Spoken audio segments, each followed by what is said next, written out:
we're going to have a look at the C position bar chords. Now, these ones tend to twist you up a little bit because they're unfamiliar.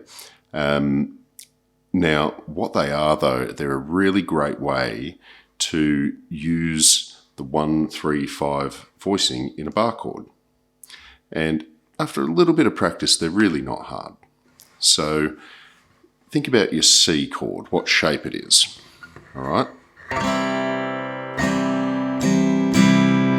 Now, to bar that and play that chord, nightmare.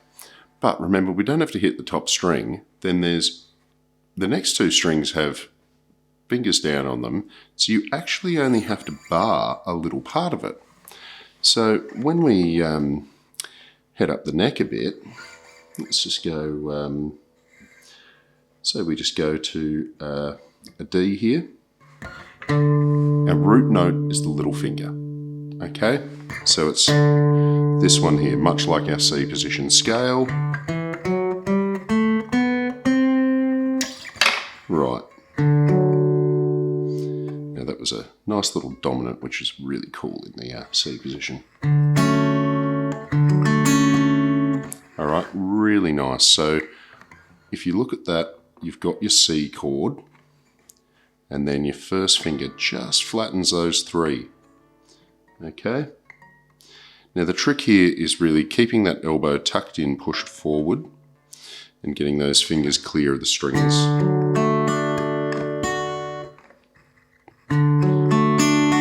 That's it.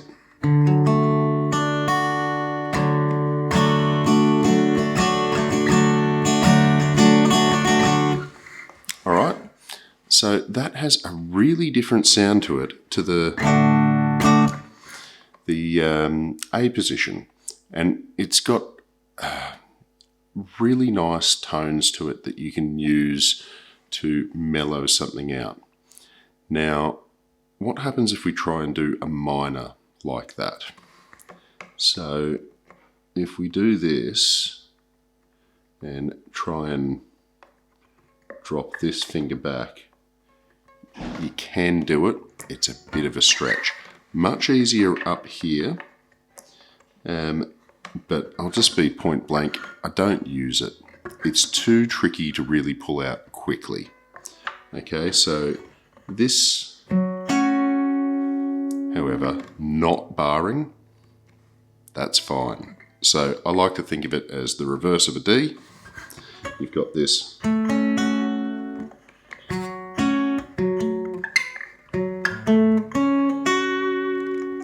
And it's really quite cool.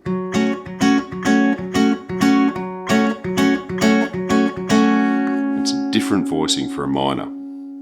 So that gives you something to play with. Now, when we add in our sevenths and bits and pieces, it becomes a little bit more usable and quite awesome. So if we stick with that D, remember your seventh is just that second finger off, so you can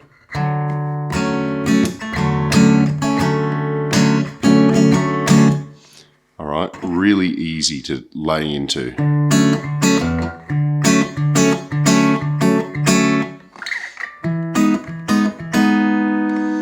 Beautiful sound. I think it's absolutely fantastic. So definitely try your C position sevenths. Okay. Right. Now I did hint on a dominant one earlier. Okay. This is cool.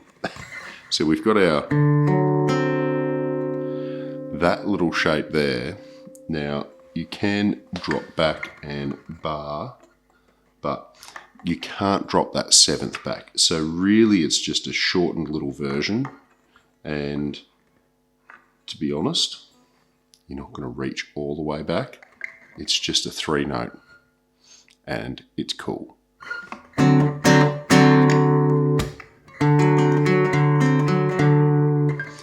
Now if we look at our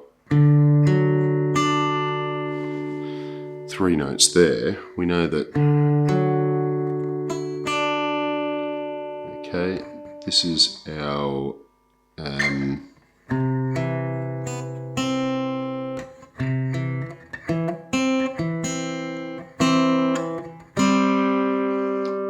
beautiful little interval. All right, and that's being our root note. We can drop it back, but we can also move it up. All right, so get your thinking here. We've got our dominant chord. That would be our root note, so you may have used that one in a movable. Awesome dominant. But you can also octave here.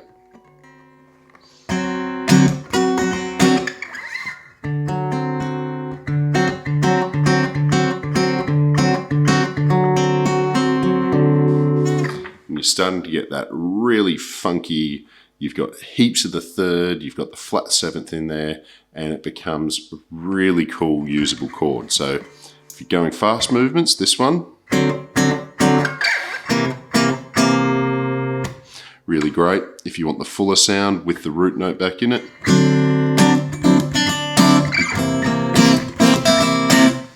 okay, that's great for a dominant chord, but then a really twangy